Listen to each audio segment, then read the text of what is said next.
So I've covered basically what the main program does. I've covered basically what the plotting window does.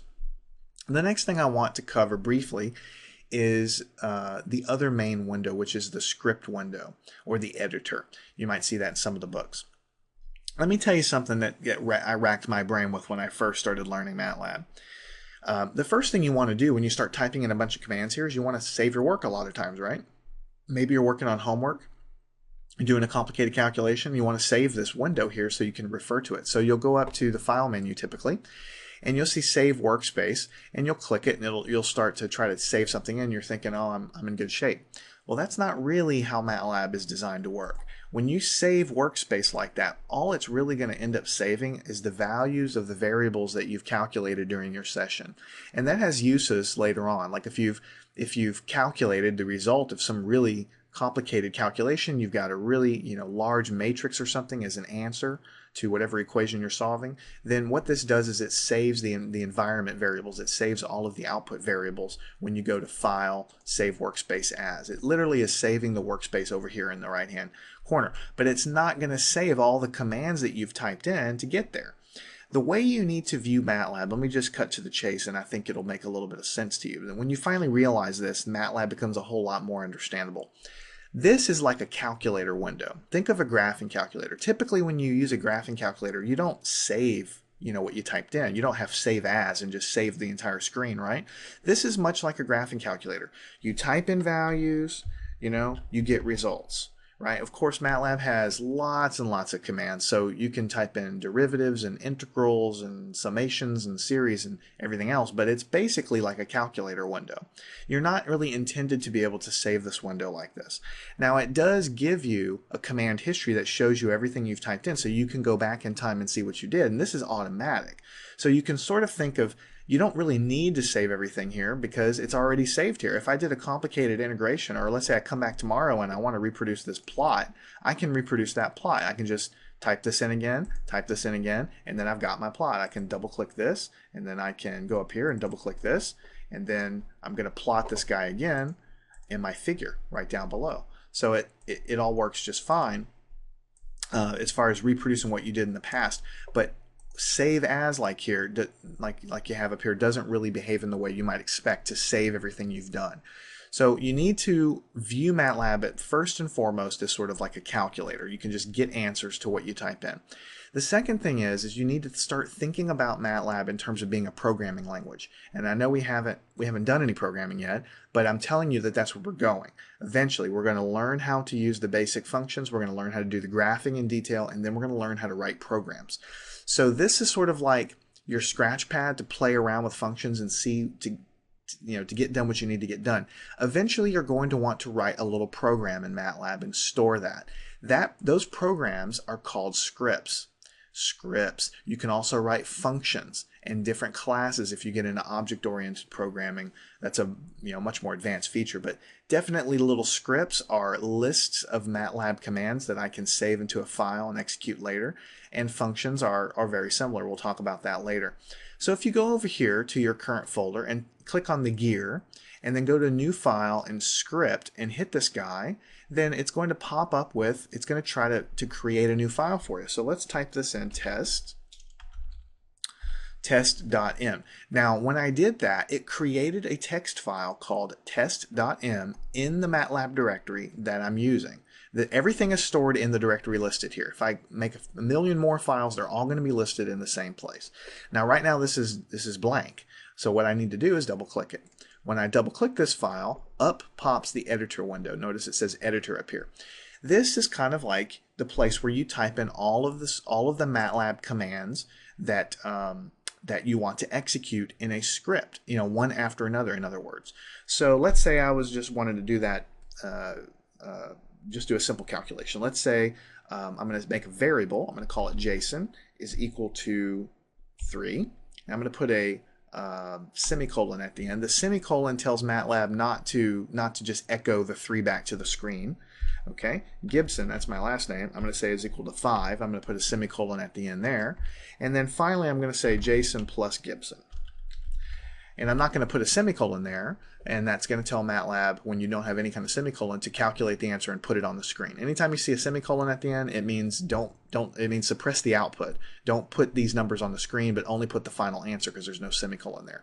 This is a simple little script. First, it puts 3 in a variable called Jason, then it puts 5 in a variable called Gibson, then it adds the results and puts them to the screen. So I'll notice we're working in test.m right here because that's what we opened. Let me go ahead and hit the save button, and let me just kind of minimize this editor window. So I've got test.m here. Let me clear the screen, CLC. All right, everything's cleared. Now, whenever I do this guy, if I right click on test.m, which I have saved, I can run that little script, so to speak. So let me click run. And notice that the answer, ANS, is equal to 8. And notice that over here, I now have a variable, Jason is equal to 3, Gibson is equal to 5. Of course, the answer it calculates to be 8 because that's what my script does. It adds those two things together. So the script window or the editor window is where you type kind of like the things that you know for sure you're going to want to run later as a batch of commands. Right? So if you're working on a homework problem and you're really slaving for hours and hours on the exact sequence of commands you need to calculate your answer, you probably want to go ahead and type those commands into this window so you can save it as something I can execute later on. So use this scratch pad, this command window, to figure out how to plot the things, to figure out how to do, if I'm doing an integration or derivation or something like that, if I can go in here and get some quick answers and figure out what I'm trying to do. And then ultimately when I'm trying to put something together that I want to save for later, I'm going to type the commands into this, .m files, what we call them, the scripts, that I can then execute at any later time. And these are the files that you save for later if you're doing a really complicated homework assignment. And so before we close this section out, let's go ahead and clear the screen, CLC.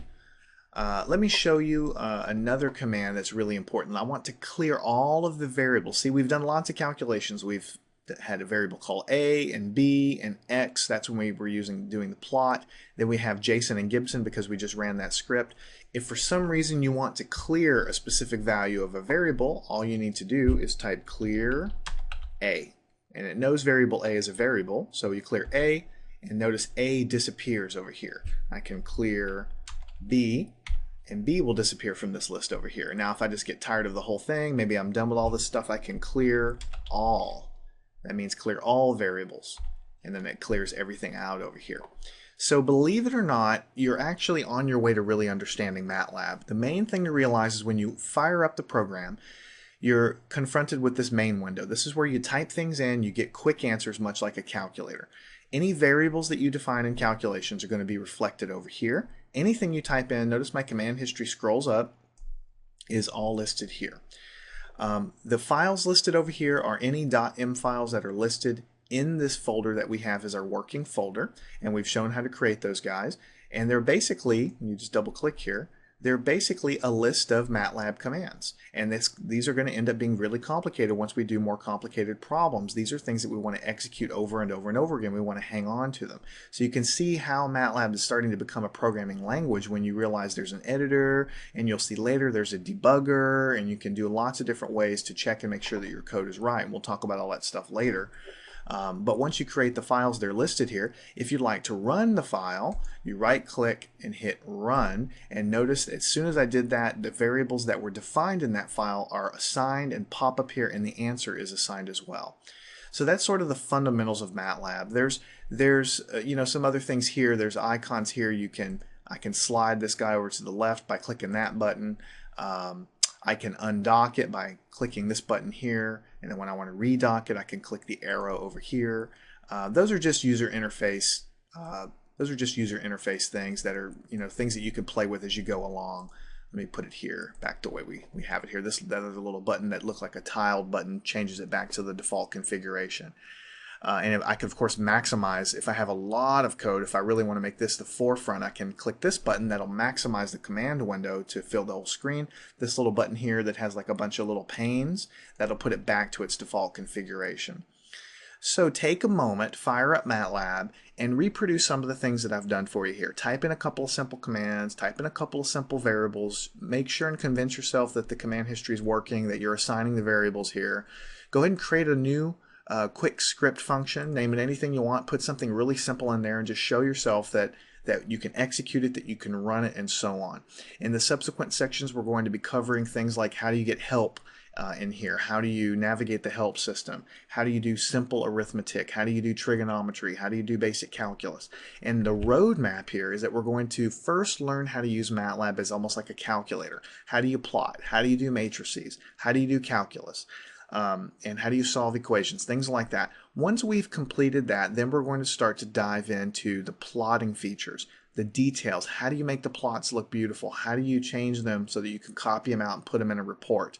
How do you do statistical plotting, things like that. And then finally, we're going to eventually get into programming, where you can write your own real programs that can do complicated simulations and other things that you may be asked to do either on your homework or in your professional work. So MATLAB, I'm going to tell you right now, is a very, very useful tool. So take the time to learn it. It doesn't take actually that long to learn the basics of what it can do, and it can pay itself back to you many times over, because when you're in a professional environment and you're asked to do something with MATLAB and you're like, oh yeah, I know how to do that, that's not a big deal, then it's really going to come in handy for you, because it's super powerful and it can actually help you get your work done faster and easier.